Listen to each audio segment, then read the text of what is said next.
turma de medicina UFRJ de 1999. Tá? O tema da nossa reunião de hoje, a gente vai continuar com o Covid-19 e a gente vai falar da especialidade gastroenterologia e vamos falar um pouco da gente. Vamos falar como é que vai ser esse retorno ao consultório após a pandemia. Tá? O objetivo das reuniões que estão sendo feitas aqui pela nossa turma, por alguns colegas da própria turma e alguns outros convidados, é a gente tentar passar o maior número de informações que sejam práticas para o uso no dia a dia dos colegas que estão na linha de frente do combate ao Covid-19. E hoje nós vamos falar um pouco de nós, como eu havia falado agora. Vamos ver como que a gente vai fazer para regressar às nossas atividades normais, entendeu? Essa linha de transição. Todos nós agora estamos vivendo uma coisa que a nossa geração nunca teve, que é passar por uma pandemia, tá bom? Então, vamos às regras do evento. Hoje nós vamos ter 2 palestrantes, tá? Cada palestra vai ter 15 minutos e nós vamos ter 10 minutos de discussão para cada palestra. No meio, logo depois da primeira palestra, nós vamos passar um vídeo que nós fizemos do projeto Ciência e Humanidade. O que é esse projeto Ciência e Humanidade? Tá? É o projeto que nos impulsionou a iniciar esse webinar. Nós temos aqui um pessoal extremamente qualificado, entendeu? Nós temos uma capacidade humana grande nessa turma e de outros convidados que a gente pode passar para vocês de uma forma assim, muito objetiva para que vocês consigam colocar em prática. Então, nós pegamos vamos dizer assim, esse ouro que tinha na nossa turma, que eu sou muito grato à boa vontade de todos, e começamos com essas webinars e o grande objetivo foi a gente incrementar esse nosso projeto Ciência e Humanidade, que visa doar cestas básicas para comunidades que estejam passando por necessidade no momento. Tá bom? Então, logo depois, nós vamos para a segunda palestra e assim vai. Como o nosso tempo é sempre um recurso mais escasso, a gente vai fazer mantendo sempre aquela mesma linha. E qual seria a linha? A linha de perguntas de formas indiretas. As perguntas serão feitas através do chat. Muitas das perguntas podem ser feitas durante a apresentação. E durante a apresentação, conforme vocês foram falando, a gente vai selecionando. Muitas das perguntas já vão ser respondidas sem que precise perguntar durante a palestra. Tá bom? Então, durante o evento, eu vou tirar todos os áudios e os vídeos, para que a gente fique focado somente em quem está falando e para também não haja vazamento de áudio durante a apresentação. Tá? Então, vamos lá começar a nossa 5ª reunião. A nossa primeira palestrante é a doutora Lilian Machado. A Lilian ela é médica especialista em gastroenterologia e endoscopia digestiva pela Federação Brasileira de Gastroenterologia e Sociedade Brasileira de Endoscopia Digestiva. Ela é mestre em hepatologia pela UERJ, Universidade Estadual do Rio de Janeiro, e é coordenadora do serviço de gastro e endoscopia digestiva dos hospitais Copa, Quinta e Glória d'Or, e do Hospital Central da Aeronáutica. O tema da palestra da Lilian é Gastroenterologia e Covid-19.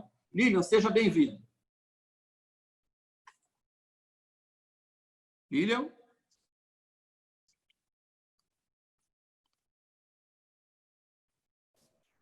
Lilian, teu microfone está no mudo. Tira o mudo do microfone. Já tirei. Oi? Vamos. Bom, queria agradecer, então, a todos pelo convite para estar aqui participando dessa reunião junto a pessoas tão queridas. E a mim coube falar, então, das manifestações gastrointestinais da Covid-19. Bom, a atenção para esse tema começou com a publicação no New England do primeiro caso de Covid nos Estados Unidos.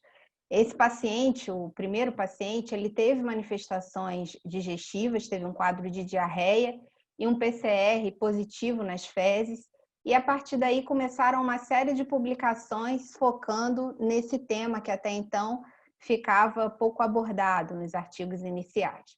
Se a gente for tentar entender as manifestações gastrointestinais de uma forma ampla, mas ao mesmo tempo resumida, a gente poderia fazer 3 perguntas, né? A primeira delas é como que o vírus interage com o trato gastrointestinal, depois como é a apresentação dos sintomas digestivos, propriamente ditos, e finalmente se esses sintomas têm alguma implicação prognóstica. Tudo começa, então, quando o vírus adere aos receptores da enzima conversora de angiotensina 2. Esses receptores eles estão no pulmão, mas também estão nas células digestivas, principalmente no estômago e nos enterócitos. Então, a partir desse momento que há adesão, começa todo o processo. Aqui nessa foto da microscopia eletrônica, a gente vê bem as partículas virais arredondadas em íntimo contato com as velocidades intestinais. E a partir daí, a gente tem então um bloqueio desses receptores. O que no trato digestivo os receptores ACE2 eles fazem? Eles são responsáveis pela internalização de alguns aminoácidos, como o triptofano, e esses aminoácidos voltam para a luz como peptídeos antimicrobianos, que vão participar do equilíbrio ali da flora intestinal. Então, quando você tem esse bloqueio, há uma disfunção do receptor e a partir daí a gente entende que pode haver também uma certa disbiose, que aí, em consequência, geraria diarreia e outros sintomas digestivos. O segundo passo, a segunda consequência da aderência do vírus à célula intestinal é a sua internalização. Ele vai para vesículas endocitoplasmáticas, onde ele vai ter a sua proliferação e liberação na luz intestinal e, finalmente, a atração para essa mucosa digestiva de células inflamatórias. O trato digestivo já é uma região rica em células inflamatórias e isso se potencializa tanto com uma inflamação local, como também com a liberação de mediadores sistêmicos. Essas imagens, na verdade, são do SARS-CoV-1, e a gente sabe que o 2, né, o vírus atual, ele tem 10 vezes mais afinidade pelo receptor ACE2 do que o 1. Então, como consequências imediatas dessa interação do vírus com a célula gastrointestinal, a gente nota que o trato digestivo pode ser um sítio de replicação viral, de grande replicação viral, uma fonte sistêmica dos mediadores inflamatórios e, finalmente, claro, garantir a presença do vírus nas fezes, o que aumenta o potencial de haver uma transmissão fecal-oral. Isso sempre é possível quando você tem o vírus nas fezes, mas até hoje não foi documentada a possibilidade dessa transmissão. Eu particularmente acredito que ela não deva ocorrer, ou se ocorre num percentual mínimo, porque senão o impacto dessa pandemia seria muito maior do que já é. Bom, e aí, correndo por fora, né, meio que literalmente correndo por fora, tem o fígado, que tem um efeito tóxico direto do vírus menor, já que os hepatócitos não têm receptores ACE2, só os colangiócitos, mas ele sofre com a resposta inflamatória sistêmica, nos doentes graves com hipoxemia, podendo ter quadros aí de hepatite isquêmica, que é um quadro extremamente grave, e ainda sofrer com a hepatotoxicidade, principalmente nos doentes críticos que têm um maior uso de drogas e associação de drogas. E se a gente entrar nas manifestações gastrointestinais propriamente ditas, a gente sabe que elas são basicamente 3: a diarreia, náuseas e vômitos e a dor abdominal. Esse artigo do Lancet, que é uma revisão sistemática e meta-análise, ele pegou 29 estudos com descrição dos sintomas gastrointestinais, incluindo aí mais de 6.000 pacientes. E foi observada uma prevalência global dos sintomas digestivos em torno de 15%. Mas a gente observa uma faixa de variação muito grande, mostrando que se você pega artigos isoladamente, você pode ter uma conclusão muito enviesada da prevalência real desses sintomas, de acordo com o local do artigo, se tratava de pacientes mais ambulatoriais, mais internados, então a gente sabe que há uma prevalência média, mas com uma faixa de variação muito grande. O que os artigos são unânimes é que entre os sintomas a diarreia é o mais comum, seguida das náuseas e vômitos e, em último lugar, da dor abdominal. Ainda nesse mesmo artigo, 12 estudos descreviam se o paciente teve ou não alterações de enzimas hepáticas, com um total aí de mais de 1.200 pacientes. Menos de 3% deles tinham relatos de alguma hepatopatia prévia, e foi observado que o aumento de ALT ou AST acontecia em 19% dos pacientes, também com uma faixa de variação muito grande, e o aumento da bilirrubina em torno de 6%.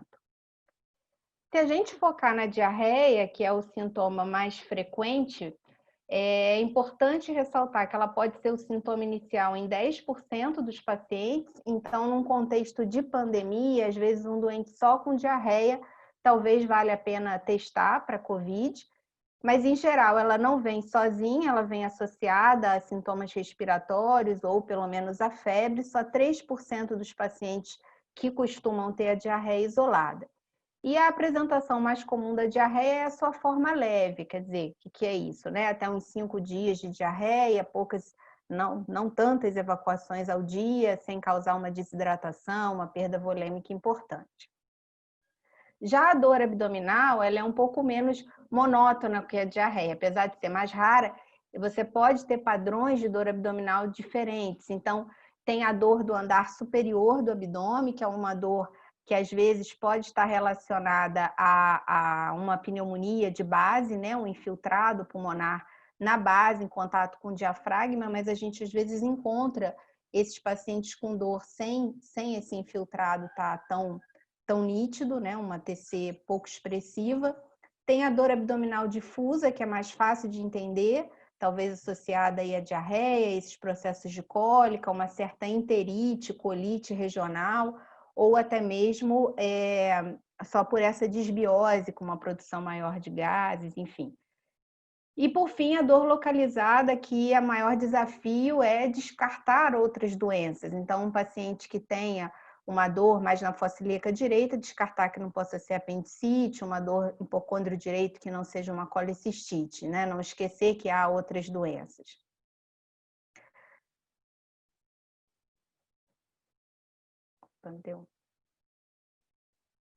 Deu uma travadinha aqui. Bom, a dor abdominal é o único sintoma, uma coisa interessante dela, que é o único sintoma que parece ter relação com a gravidade, né? E isso parece, porque é claro que a gente não tem evidência ainda para garantir essa relação com certeza, mas a gente tem que lembrar o seguinte, o paciente que tem uma dor abdominal persistente, especialmente que tem aumento de marcadores inflamatórios, a gente tem que pesquisar trombose. A Covid-19 é uma doença que cursa com trombos, então esse caso, por exemplo, era um trombo de veia porta, e a gente pode ter trombose porta, trombose mesentérica, então às vezes até uma TC normal, se o paciente persiste com sintomas, a gente deve insistir e pedir uma angio-TC de abdômen pensando em trombose. O tratamento não tem nada demais dos sintomas digestivos, envolvem sintomáticos, uma hidratação oral ou venosa, dependendo da gravidade.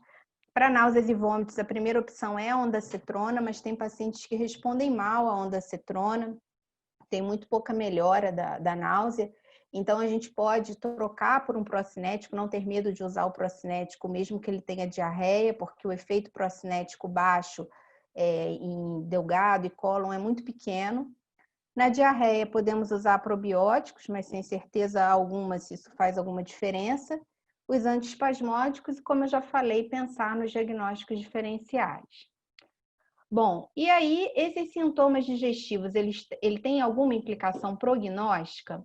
A gente sabe que os doentes com diarreia parecem ter uma doença mais arrastada. Então, nesse gráfico aqui, comparando os pacientes com diarreia e sem diarreia, a gente vê que aqueles com diarreia têm um tempo maior de sintomas antes da internação, um tempo maior de internação e um tempo maior de sintomas. Nesse outro artigo também, comparando pacientes sem diarreia e com diarreia, a gente vê que os doentes com diarreia tinham mais tempo de febre, mais tempo de dispneia, demoravam mais para negativar o SWAB nasal e tinham mais tempo de internação hospitalar. Se a gente considerar que os doentes que fazem sintomas digestivos, diarreia, que eles tiveram uma maior interação do vírus com o trato gastrointestinal, a gente pode supor que esses pacientes talvez tenham trabalhado com uma carga viral mais alta, com uma maior quantidade de mediadores inflamatórios sistêmicos, e isso justifique esse quadro clínico mais prolongado, né? Fazendo aí essa relação com a fisiopatologia. Mas isso é uma suposição, né? E quanto ao fígado, a gente sabe que aqueles pacientes graves tendem a ter um maior aumento de AST e ALT, ao contrário das formas leves a moderadas. Isso equivale a dizer, então, que a lesão hepática ela é mais prevalente nos pacientes graves, mas a insuficiência hepática é rara, a insuficiência hepática isolada, né? Ele não é um vírus hepatotrópico, como um vírus de hepatite. Então, quando a gente tem a insuficiência hepática, isso geralmente é num contexto de insuficiência orgânica múltipla do doente grave. Mais uma vez, atenção à hepatotoxicidade e lembrar que o contrário não é verdadeiro. Aquele doente que está em casa, um quadro clínico inexpressivo, mas tem um aumento de AST e ALT isoladamente, isso não significa que ele vai evoluir necessariamente de uma forma grave. Tá? O aumento enzimático não é um fator prognóstico independente de gravidade. Então, como mensagens finais, a gente pode dizer que o SARS-CoV-2 interage com o trato gastrointestinal pelos receptores ACE2, que o sintoma digestivo mais comum é a diarreia e a sua presença sugere um curso mais prolongado da doença. A dor abdominal persistente é um sinal de alerta para a gravidade e as alterações hepáticas são mais frequentes nos pacientes graves, mas a disfunção hepática isolada é rara.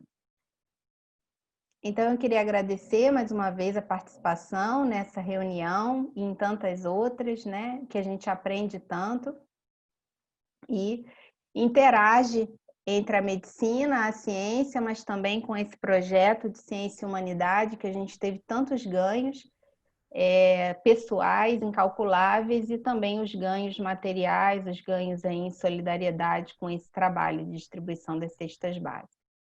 E vamos seguir em frente, né, com o projeto. Obrigada. Eu queria agradecer a Lilian pela palestra objetiva, concisa, extremamente rica de conhecimento. E agora a gente vai iniciar a parte de discussão. Eu vou chamar o nosso amigo Daniel Bolivasser. Daniel, está por aí? Boa noite, pessoal, a todos. E poucas pessoas conseguem reunir a característica de um conhecimento monstruoso, de uma doçura ímpar e de uma capacidade de liderança. E eu conheço poucas pessoas assim, uma delas é a Lilian. Lilian, se a gente pudesse, a gente ficava discutindo aqui horas e horas e horas, porque é muito bom. Obrigada. E vou te fazer uma pergunta que surgiu aqui no chat, para a gente começar. Você chegou a ver algum relato de Bud Chiari relacionado à Covid? Não, não vi, não. Bud Chiari, não. Parei de ouvir vocês. Trombose porta, tá me ouvindo? Tá ouvindo? Estou te ouvindo, agora eu estou te ouvindo, eu não estava ouvindo vocês. Tá.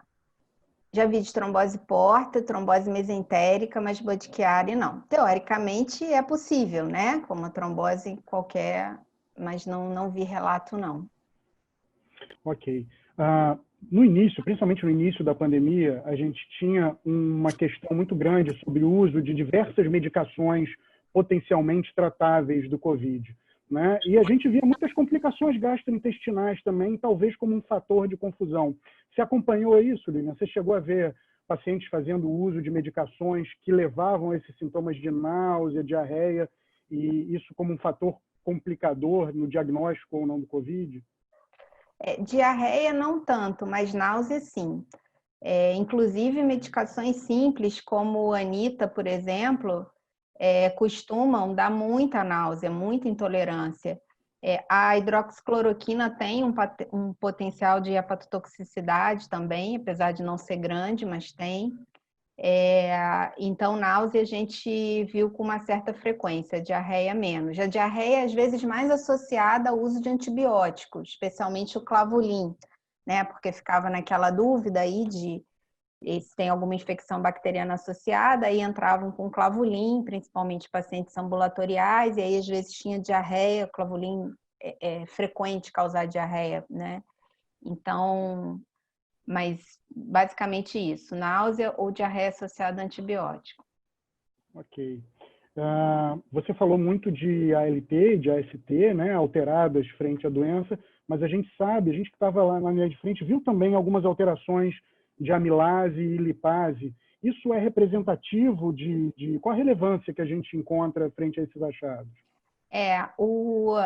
Não tem descrição de pancreatite clínica, né? Porque a pancreatite seria a elevação enzimática da amilase ou lipase acima de 3 vezes o valor normal, com sintoma. Então, o que a gente via, às vezes, era um aumento, mas sem um quadro clínico de pancreatite, sem TC de pancreatite. O pâncreas, ele tem receptores ACE2 também, talvez isso explique de alguma forma o aumento enzimático, mas pancreatite clínica, algum quadro pancreático de relevância, não.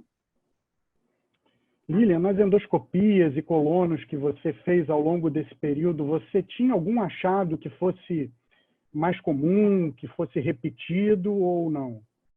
Não, apesar de poder causar os sintomas digestivos e até você ter uma enterocolite, talvez microscópica ali, não tem nem descrito nenhum achado patognomônico assim da COVID. Tem até relatos de pacientes com doença inflamatória intestinal, esses sim, às vezes podem ter um quadro de diarreia absurdo, que você fica na dúvida se é a agudização da doença, e aí viram que o paciente tinha Covid, a gente até acompanhou alguns pacientes assim, precisaram ficar internados, e aí fazendo biópsia das lesões da doença inflamatória, foi encontrado o vírus, né, nas lesões, mas isso não parece ser do vírus, parece ser a lesão que o paciente já teria e o vírus está ali no meio. O que a gente viu mais na endoscopia ligado à COVID não foram lesões pelo vírus ou coisas desse tipo de doenças associadas, foi mais alterações por anticoagulação, né, dos doentes sangrarem e aí hemorragia digestiva, como a gente vê em paciente anticoagulado por qualquer outra razão. Então, você entrou um pouquinho na minha próxima pergunta para você. Você compartilha de uma grande dificuldade que nós, ecocardiografistas, temos com o transesofágico, que é o paciente anticoagulado. Né? A gente ainda entra às cegas. E a gente sabe que, por conta desse grande perfil pró-coagulante, né, pró-trombótico da doença, muitos pacientes recebiam anticoagulação plena. Isso foi um fator de dificuldade para vocês durante as endoscopias? Não, assim, a gente está relativamente acostumado, né, a fazer exames em pacientes anticoagulados ou antiagregados, duplamente antiagregados. Então, não foi uma dificuldade. Na verdade, eu até achei que a gente fosse ter mais hemorragia do que a gente teve. Hemorragia, assim, com necessidade de intervenção terapêutica. Às vezes você fazia o exame porque o paciente teve uma queda de hematócrito ou uma melena, você até via alguma lesãozinha, mas sem necessidade de uma endoscopia terapêutica. Endoscopia terapêutica mesmo para hemorragia a gente teve muito pouco. E não foi o que a gente teve, mas não que tenha sido assim muito diferente do que a gente vê em outros tipos de paciente anticoagulado. Pelo menos na minha vivência, tá? E estou falando de uma vivência pessoal, não estou falando de literatura, não. Perfeito. Ainda falando de endoscopia, de procedimentos endoscópicos, você teve muita mudança no teu dia a dia, nos teus protocolos de utilização da endoscopia e colonoscopia durante esse período? Nossa, tudo, né? É outra vida agora, né? Eu, nos primeiros exames, eu suava tanto assim por baixo da roupa, né? Porque você tá com a roupa, normalmente centro cirúrgico, que a gente em geral já usa muitas vezes, ou com a sua roupa mesmo, e aí capote, face shield, máscara e a outra máscara por cima, a máscara cirúrgica em cima da N95 e touca. E eu me lembro que um dos primeiros exames que eu fiz foi uma colonoscopia que demorou muito, porque o paciente tinha uma polipose e eu suava embaixo da CPRE. CPRE com capote de chumbo ainda. Então, assim, a mudança foi muito, muito grande. E a endoscopia é um procedimento gerador de aerossol, então a gente tem que ter esse cuidado mesmo, né? Não sei quando ou se a gente vai ficar livre disso em algum momento. Acho que isso ainda vai demorar. Essa é uma questão muito interessante, que talvez entre um pouco até na próxima aula, que é a da Juliana, né, de quanto esse novo normal veio parcial ou veio para ficar, né? O quanto a gente vai absorver de novos cuidados daí para frente, não apenas até a descoberta de uma provável vacina, né? E quais são as alterações que você tem hoje nessa retomada, também emendando na aula que a gente vai ter da Juliana, frente aos teus consultórios de endoscopia e de colonoscopia? Também é tudo muito diferente, né? A gente trabalha com um número nessa retomada, a gente está marcando mais ou menos metade ou até menos da metade do número de exames que a gente costumava marcar por dia, para dar um intervalo maior entre um paciente e outro, e aí dá tempo de uma limpeza melhor da sala. Quando a gente pode, a gente usa um filtro EPA portátil na sala para garantir uma melhor troca e limpeza, né? Evitar o vírus em aerossol.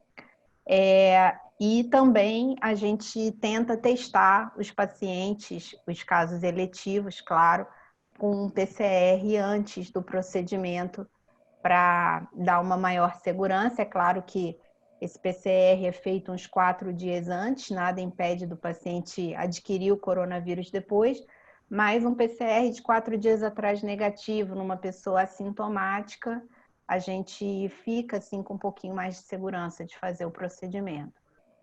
Esses têm sido os cuidados gerais. A gente tem algumas outras perguntas aqui no chat, eu acho que algumas você até respondeu durante a sua apresentação, se os sintomas gastrointestinais normalmente eles são sempre iniciais ou se eles podem correr ao longo da doença. Não, geralmente eles não são iniciais.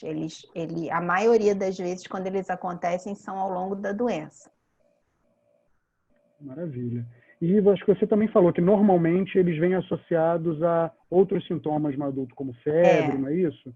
A Dificilmente vem diarreia, isolado.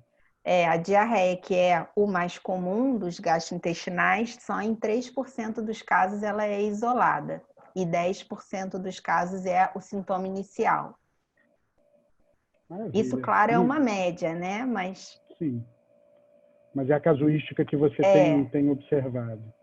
Lília, muito obrigado pela sua apresentação. O prazer foi todo nosso, a gente aprendeu muito. Alfredo, passo a palavra para você de volta. Obrigado, Daniel. Obrigado, Lília. Excelente, Lília. Muito bom. Tá?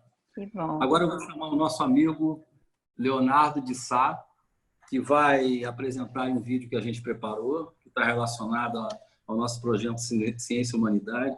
Seja bem-vindo, Léo. Contigo, meu amigo. Alfredo.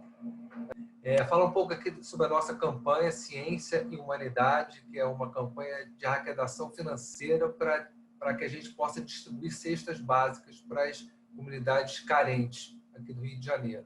A gente já conseguiu ofertar cerca de 1.000 cestas básicas e a gente está querendo ofertar um pouco mais. Então, esse próximo vídeo vai ser como forma de agradecimento e também pedindo mais valores para que a gente possa realmente comprar mais cestas básicas e conseguir promover essa distribuição que tanto tem dado felicidade para cada um de nós. Obrigada. Obrigado por doar. Obrigada por permitir. Doemos aos que tanto necessitam. Obrigado por existir, luz, Ciência E humanidade. mesmo na escuridão do caos. Obrigado aos que permitiram o exercício da solidariedade ao doarem seu tempo, seu amor, seu conhecimento médico, sabedoria humanitária e arte. Obrigada por termos reconectado, após 20 anos, Nossos laços iniciados na Faculdade de Medicina da UFRJ em 1994. E termos nos reencontrado, adultos, sensíveis e maduros. Podendo contribuir para as ações nas esferas médica, filosófica e humanista. Obrigada por pertencermos à mesma família.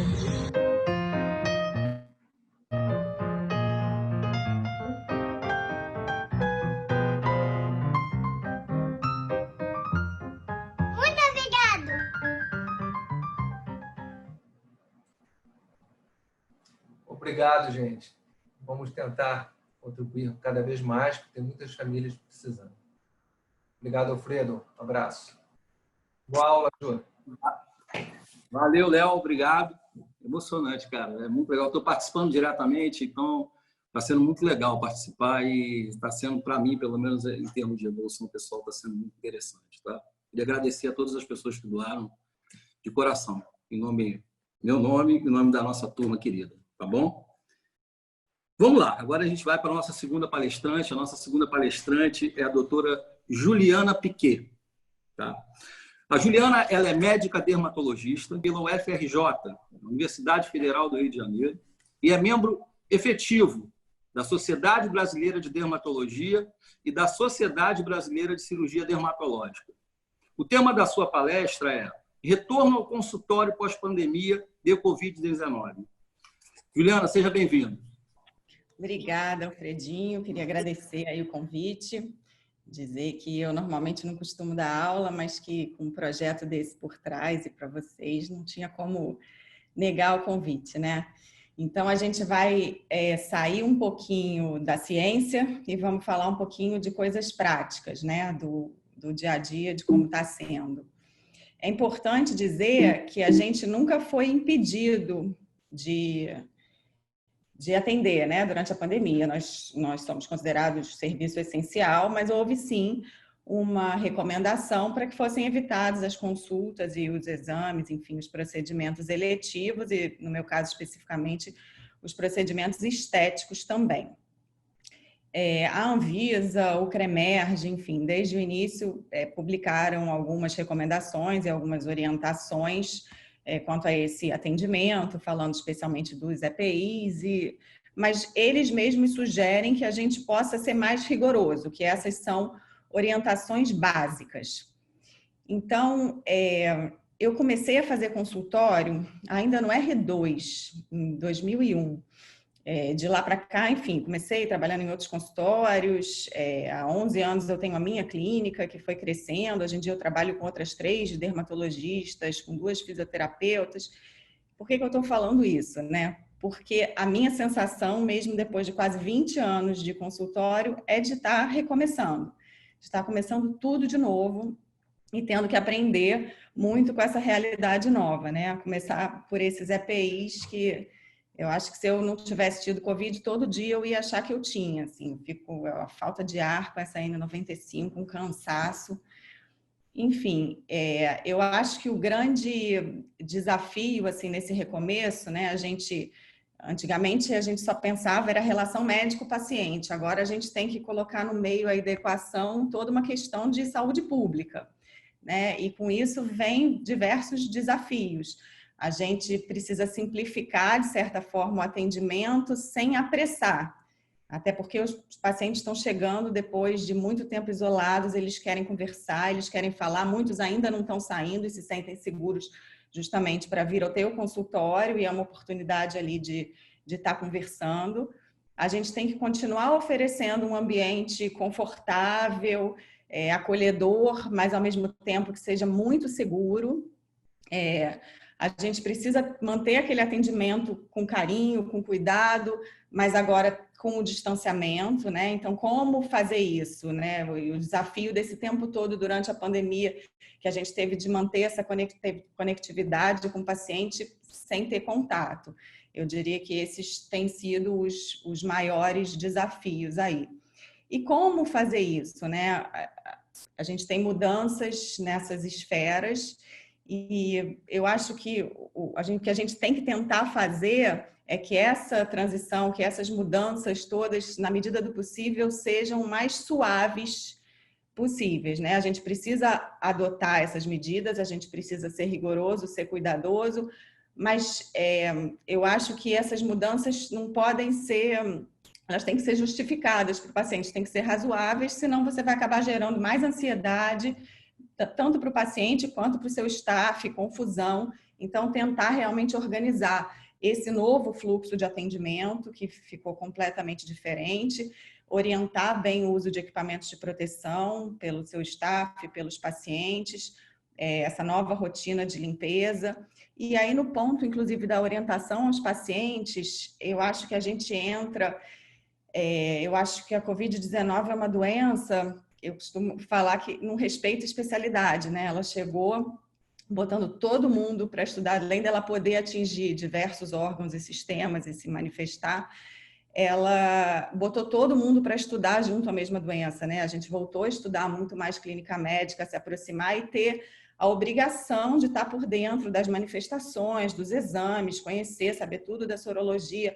E é bom que nós sejamos essa fonte, né? Que a gente tenha um papel ativo combatendo as fake news que estão por aí, para poder, de fato, ajudar os pacientes, orientar nas medidas corretas de higiene e também para aproveitar para falar sobre a necessidade deles voltarem, deles manterem os tratamentos que eles estavam fazendo, os exames, a prevenção.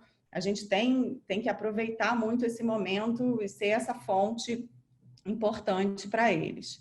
Então, a gente vai ter mudanças em todas essas etapas, né? Eu vou falar um pouquinho do que eu tenho feito aqui, do que eu tenho visto colegas fazerem. É claro que tem muitas adaptações de acordo com as especialidades, mas eu acho que isso, a Lilian já falou um pouquinho dessa questão do agendamento.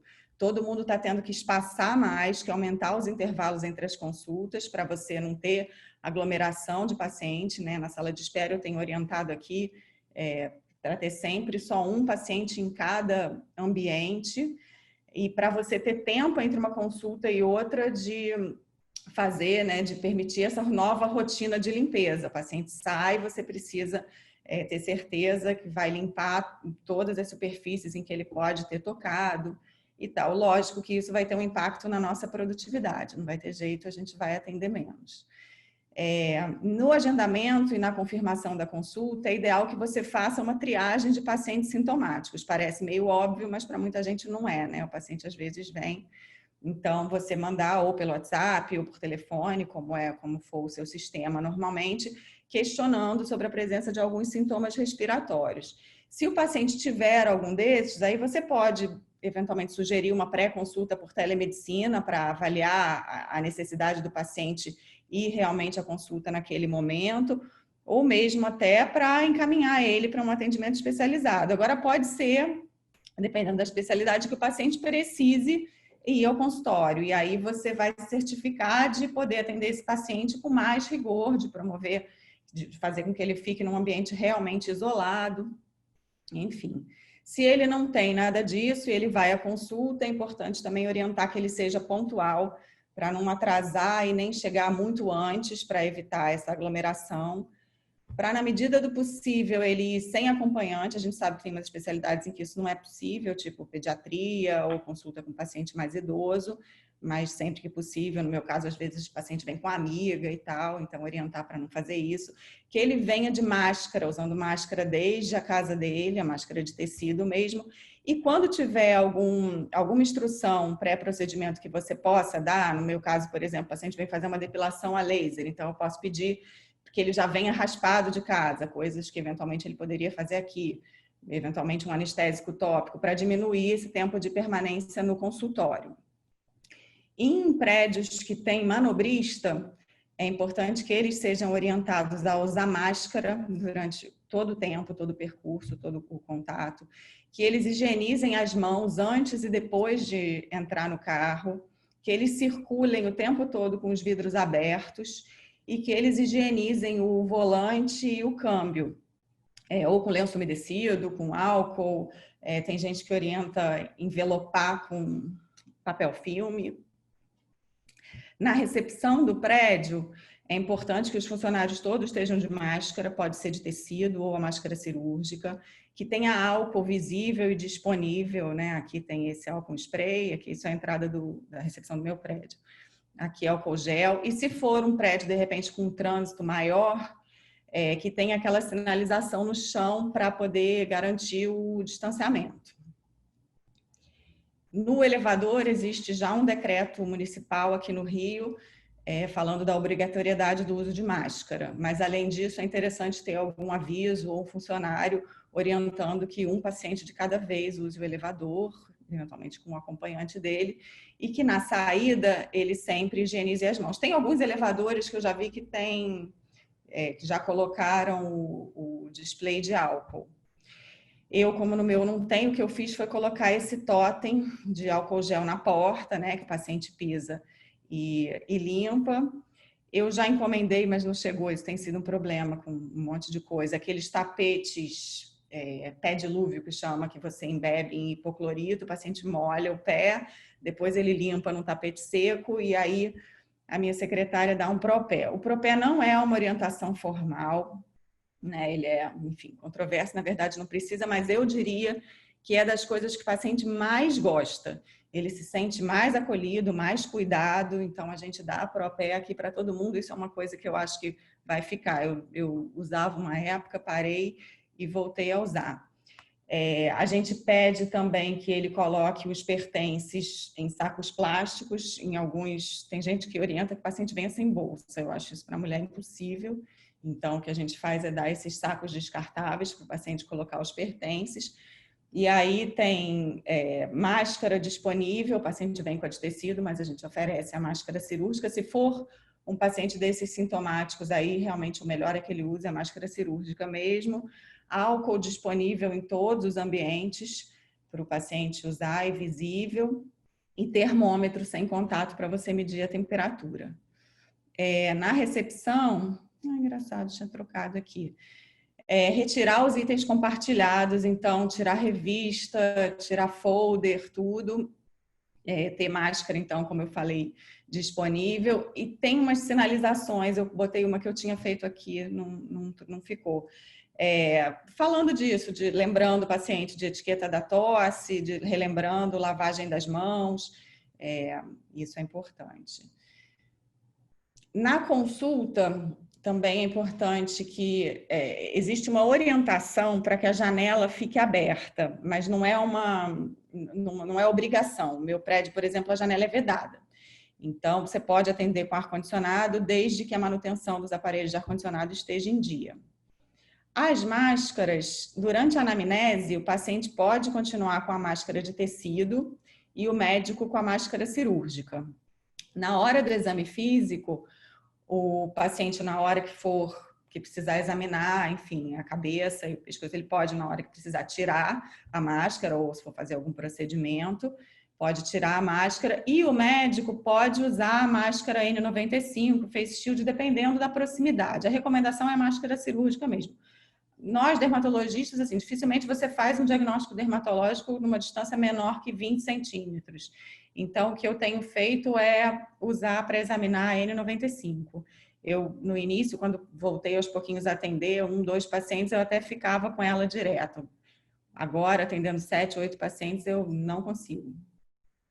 É importante higienizar os materiais todos que você vai usar. Se for examinar com estetoscópio, você higienizar antes, de preferência na frente do paciente, no meu caso, o dermatoscópio, o espelho, eventualmente eu dou para o paciente, enfim, higienizar tudo e lavar as mãos. Isso eu acredito que já fosse um hábito de todo mundo, lavar as mãos antes e depois. A prescrição, existe a possibilidade de você fazer digital também, né? O próprio site do Cremerge já disponibiliza, você não precisa ter um programa específico para isso. Quanto aos procedimentos, os não invasivos, então, são esses cuidados básicos, dependendo da proximidade, você pode usar a N95. Os minimamente invasivos, em que você já tem um risco maior de aerosolização, né? Contato, você fica mais tempo em contato com o paciente. Gente, eu tinha trocado aqui até a foto, botado uma de capote aqui. Mas você mais tempo em contato, você pode ter contato com superfície com maior concentração de risco. Aí existe essa orientação para usar o avental descartável. O avental deve ser trocado depois de cada atendimento. A touca não precisa. E óculos ou face shield.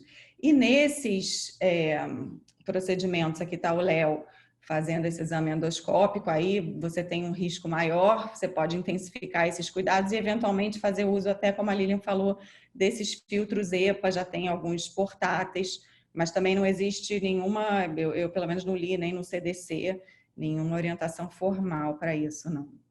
Depois da consulta. Então, higienizar todas as superfícies que o paciente tocou, a mesa, a cadeira, o termômetro, a balança, a tela do laser, a gente tem envelopado tudo aqui com rolofilme, laser, teclado de computador para poder facilitar essa limpeza. Na hora do pagamento, incentivar o uso de aplicativo. Quando for cartão de crédito, também envelopar para poder limpar. O paciente higieniza a mão antes, você higieniza a máquina depois. Dinheiro ou cheque, coloca no envelope, né, higieniza a mão depois e, de preferência, deixa ali uns 3 dias sem mexer. Falando um pouquinho do staff, é importante isso, saber que já existe o STF já parece que já definiu isso, essa possibilidade de julgar que a Covid-19 adquirida em ambiente do trabalho é considerada acidente de trabalho. Então, o que a gente pode fazer é documentar bem, né, essas medidas que a gente está tomando para diminuir o risco. Então, você explicar para o seu funcionário, fazer ele assinar, dizendo que teve treinamento, que está recebendo o EPI, para que não seja possível comprovar, pelo menos, que foi ali que ele adquiriu. Então, a gente deve afastar os funcionários dos grupos de risco, imunizar contra a influenza sazonal, evitar também, pedir para eles evitarem contato com familiares do grupo de risco, tentar, na medida do possível, flexibilizar os horários, testar jornadas diferentes para evitar os horários de pico nos transportes públicos, eventualmente até subsidiar transporte individual. São coisas que podem ser feitas. A recomendação é que os funcionários fiquem de cabelo preso, sem adorno. Eu tenho pedido aqui para, além disso, usar touca e o próprio face shield. Usar uniforme, né, roupa e calçado de uso exclusivo na clínica. Eu mesma tenho trabalhado de scrubs, que eu não usava. A gente tem que fornecer todo o EPI para os funcionários. Se eles têm que permanecer, né, praticar o distanciamento seguro, se não houver possibilidade pela distância, você pode usar barreiras físicas, acrílico, a marcação no chão. Orientar muito essa coisa de limpeza de celular, porque usam o tempo todo. E a copa, que é um lugar que geralmente aglomera, né? Então, pedir para terem cuidado também. Uma possibilidade é você, quem tem equipe muito grande, dividir os funcionários em bolhas. Um médico, um enfermeiro, um fisioterapeuta, enfim, de forma que se um adoece, você afasta aquela bolha só e não precisa parar todo o atendimento da clínica, te prejudica menos, né?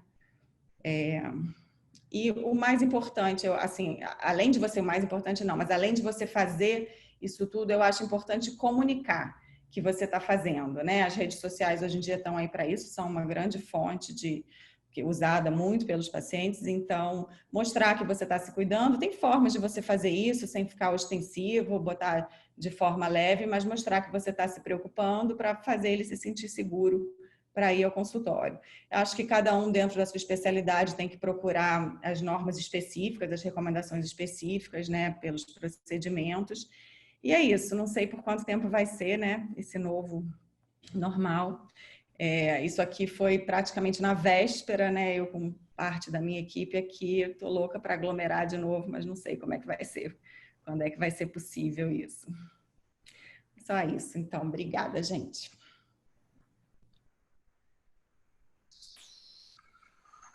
Juliana, obrigado, querida, muito obrigado pela apresentação.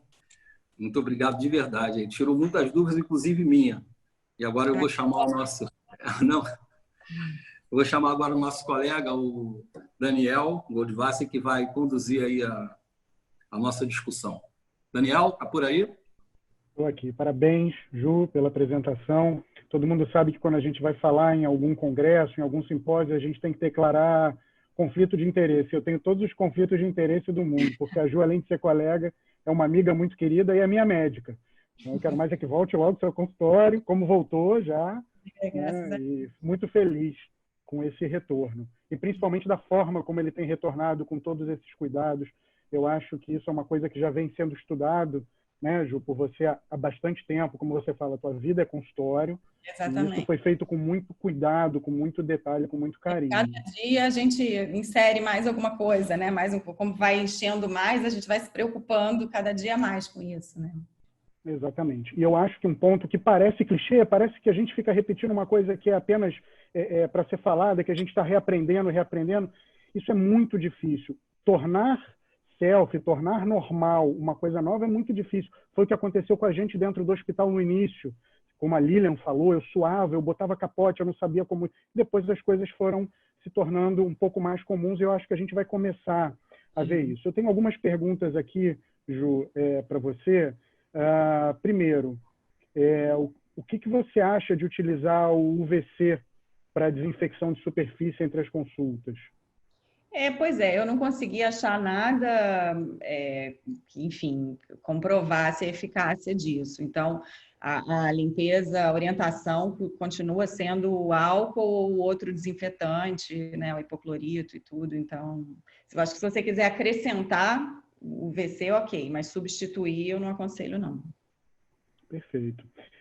Você falou um pouco da relação com os funcionários, né, do consultório, do ambulatório, em relação até questões um pouco legais, e eu queria ver o outro lado. Você acha que os secretários, os auxiliares, precisam ser testados antes do retorno às atividades ou não? Existe alguma regulamentação disso? Não, isso eu tenho conversado, tenho colegas que têm feito, mas assim, eu acho que, ok, ótimo, mas com que periodicidade você vai fazer isso, né? Aquilo vai te garantir ali, você vai testar toda semana, ou você vai deixar voltar só quem já teve? Agora que a Anvisa liberou, tem mais gente querendo fazer a sorologia, eu acho que é uma tranquilidade para você. Mas, assim, eu mesma aqui eu falo, eu que já tive, estou usando todas as precauções, não deixo de fazer nada. Então, eu tenho até esse receio também, de repente, de alguém descobrir que já teve e relaxar um pouquinho, né? Jaleco. O que você acha do uso do jaleco nesse período? Pois é, se for um jaleco que só fica no consultório, teoricamente pode. Eu abandonei, tenho usado scrubs e aí, dependendo da situação, eu boto o descartável. Mas eu acho que vai muito da prática de cada um, né? Do tipo de atendimento que você tem também. Mas o importante é que, assim, para todo mundo, seja uma roupa e um sapato que não sai dali da clínica. Ok. Se troca capote entre os pacientes? Sim, qual é a recomendação? A touca pode manter, né? A touca e a máscara, obviamente, mas o capote você troca a cada atendimento. Essa foi uma dúvida que a gente teve, inclusive, durante os períodos de atendimento dentro do CTI Covid com ecocardiograma. Nós rodávamos muitos setores. Então, era uma paramentação e desparamentação completa. Depois a gente entendeu que a parte facial a gente poderia manter e que era importante a gente trocar partes que poderiam realmente entrar em contato com os pacientes, né? Eu queria mudar um pouquinho o formato do que a gente teve até hoje e pedir para algumas pessoas que trabalham com a gente abrirem um microfone para entrarem um pouquinho, porque a Juliana trouxe um universo muito rico e o universo de consultório é um pouco diferente para cada um. A Corina levantou aqui uma questão muito interessante sobre o uso de EPI no consultório do psiquiatra, né? E o quanto isso pode impactar negativamente a consulta. Corina, você está me ouvindo? Boa noite. Fala um pouquinho para a gente disso. Então, é um questionamento que, na verdade, a gente tem feito, né, tem feito, né, nesse retorno. A psiquiatria, na verdade, não parou. Então, em relação até a todas as portarias da Secretaria Estadual de Saúde, Secretaria Municipal, enfim, o único ambulatório que permaneceu regular, que não teve as consultas desmarcadas, foi da psiquiatria e, na verdade, cardiologia também, né? Na psiquiatria, tem essa questão de uma parte dos pacientes, né, terem a patologia em si correlacionada diretamente à fobia, medos ou sintomas obsessivos em relação à contaminação, e etc.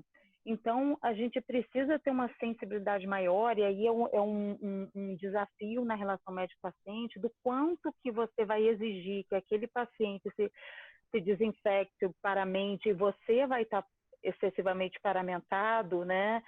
Dá essa impressão para o paciente de medo ou de paramentação excessiva, por mais medo que o médico possa ter, né? o quanto isso pode ser iatrogênico.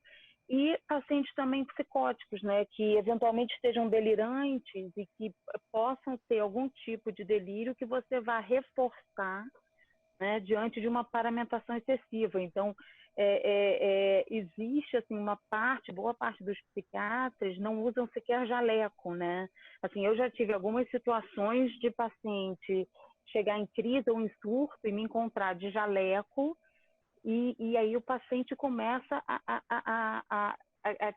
o jaleco reforça a crise psicótica do paciente. Então, como tudo em medicina, eu acho que a gente tem que avaliar cada caso. Eventualmente, o psiquiatra poderá vir a abrir mão da própria paramentação, se ela puder. Isso não é, na verdade, uma recomendação, né, assim, oficial. Eu é que penso isso, né? Se a paramentação pode ser, eventualmente, na psiquiatria iatrogênica, né?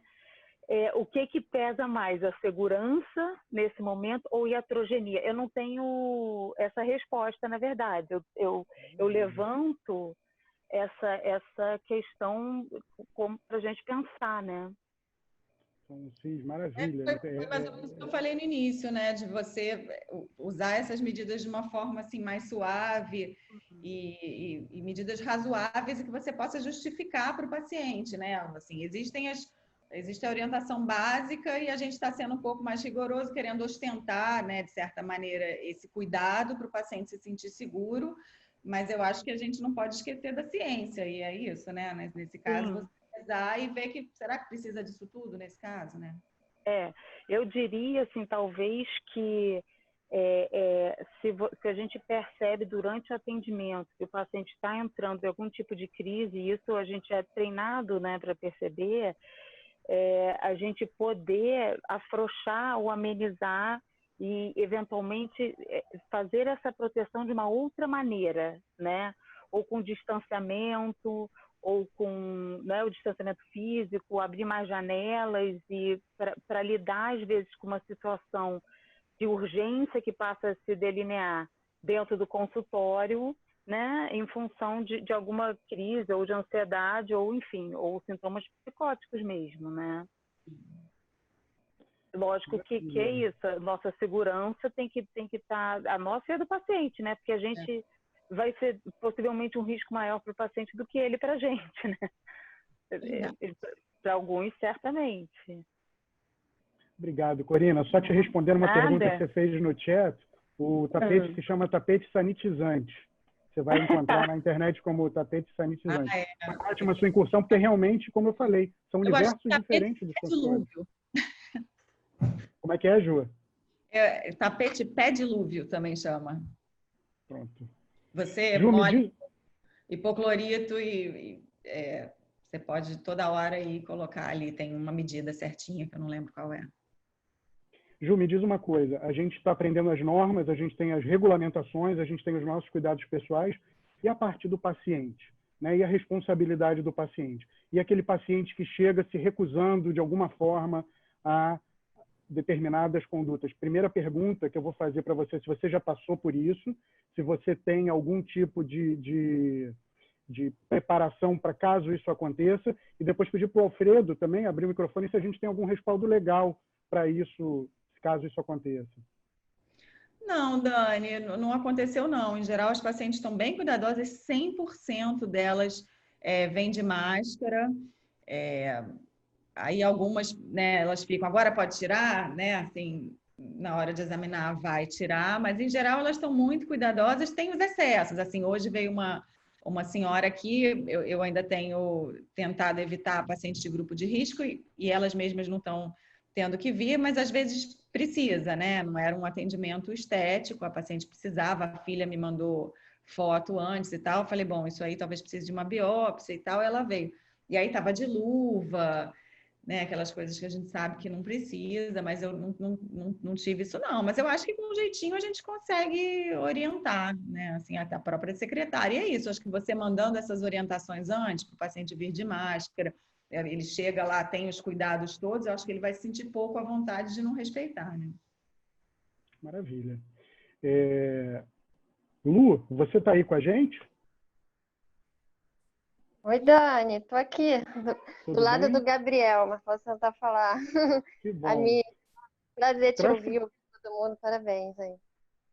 traz para a gente um pouquinho de como é o universo do consultório e da pediatria nesse momento.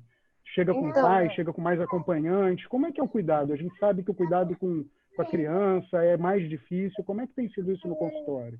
Então, Dani, eu acho que a gente tem que ter mais jogo de cintura, né? Até porque existe a questão fantasiosa da criança, né? A cabeça delas pode fantasiar coisas que a gente nem imagina. Então, o que eu tenho feito, assim, de primeira vez, eu não consigo não deixar ir pai e mãe, mas eu fiz umas mudanças no consultório, abri janela, eu oriento, sempre converso com eles antes, de que os dois têm que ir protegidos, porque criança às vezes é assintomática, oligossintomática, aquela pergunta que eu fiz para a Lilian, eu fiz algumas 2 famílias que a criança só teve diarreia e um pico febril baixo, não persistente e exame positivo. E na pediatria a gente vê isso, né? A maioria que vai na pediatria vai com febre, diarreia, coriza. Agora com a flexibilização vai piorar um pouco essa dinâmica. Mas o que eu. Então, eu protejo para todo mundo. Eu considero todo mundo de risco. Eu fico toda protegida com N95, troca de avental, diminui muito. Assim, entre uma consulta e outra, eu tripliquei, né, o tempo. E o que eu tenho feito, que eu achei interessante, é conversar com quem já era paciente meu e eu conversar com a criança. Então, eu explico que eu vou estar diferente, porque eu tinha todo um arsenal de galinha pintadinha, né? Aquelas coisas no consultório. Vai mudar, a tia Lu tá diferente. E elas estão super entendendo. Como sempre, as crianças se superando, né? Então, elas já vão para lá sabendo que eu vou estar vestida fantasiada, né? Isso tem ajudado, mas eu acho que é um desafio. O meu maior desafio é assim, de eu estar me protegendo para não trazer para casa, já que todo mundo é de risco. Mas eu tenho tentado esse contato, inclusive nas minhas redes sociais, eu fiz live com os pacientes, porque as mães me perguntavam, Lu, eles não estão entendendo nada, assim, ela está afastada, eu ia de 2 em 2 meses, eu sou pediatra também, então eles iam muito frequente, cadê a Lu? Por 3 meses eu diminui muito, eu fiz teleatendimento, e isso tornou muito mais fácil o entendimento deles. Daqueles que são meus pacientes, têm me superado. Acho que é isso, mas acho que a pediatria é um desafio maior, né? Eu acho. São universos muito diferentes, é um desafio muito grande. Por outro lado, a gente tem também uma rápida absorção da criança ao novo, né? Isso acho que todos aqui têm essa sensação. É porque quem não me conhece, a criança tem medo do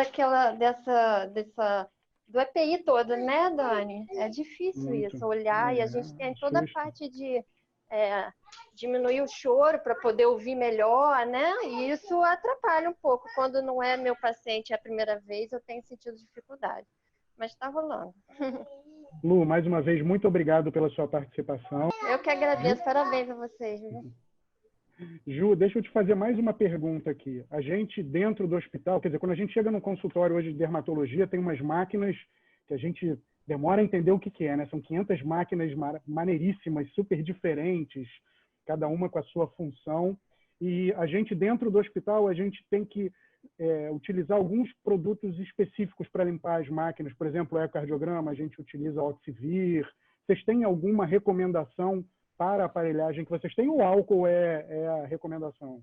Tem sido. O que eu tenho feito aqui para proteger é isso, papel filme, né? Quando a tela é touchscreen, né? Mas a princípio, assim, as lentes e tudo, a gente pode usar álcool. E tem vários aparelhos que os consumíveis, né? Que as ponteiras, os chips que a gente usa são descartáveis também. Então, isso facilita, né?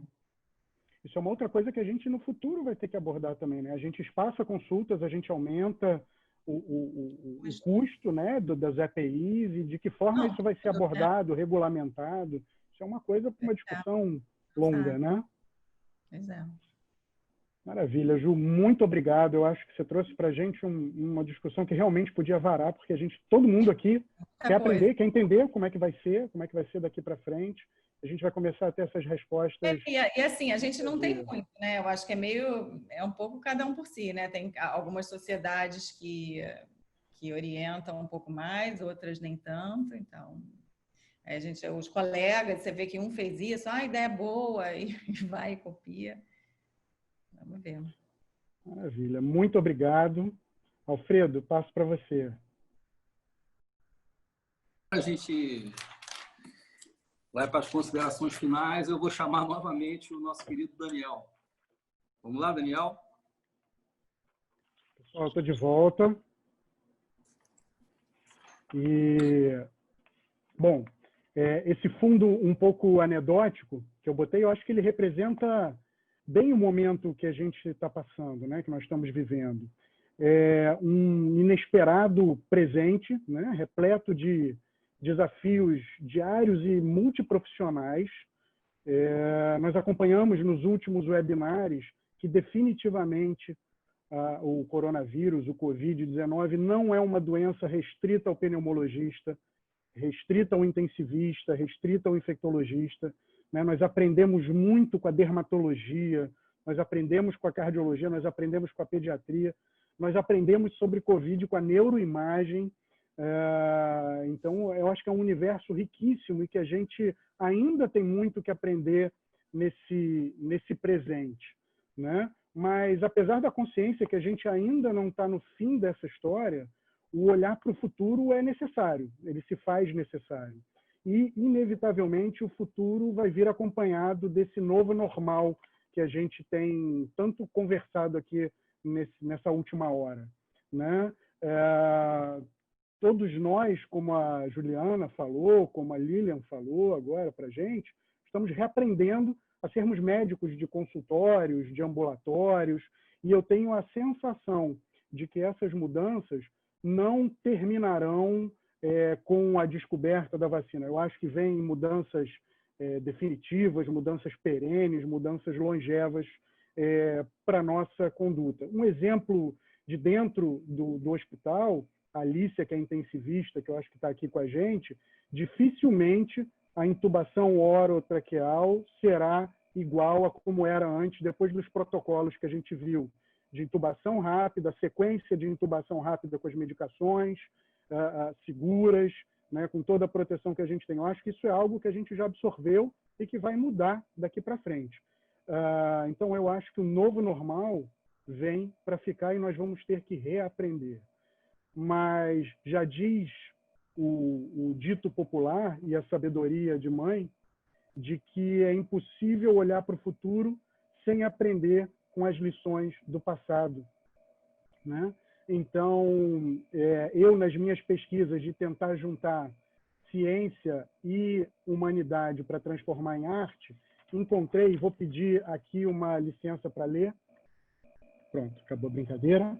E eu vou trazer para vocês uma cartilha que a gente encontrou, que foi distribuída pela campanha do Serviço Nacional de Educação Sanitária em 1918, ou seja, há 102 anos atrás, por ocasião da pandemia de gripe espanhola.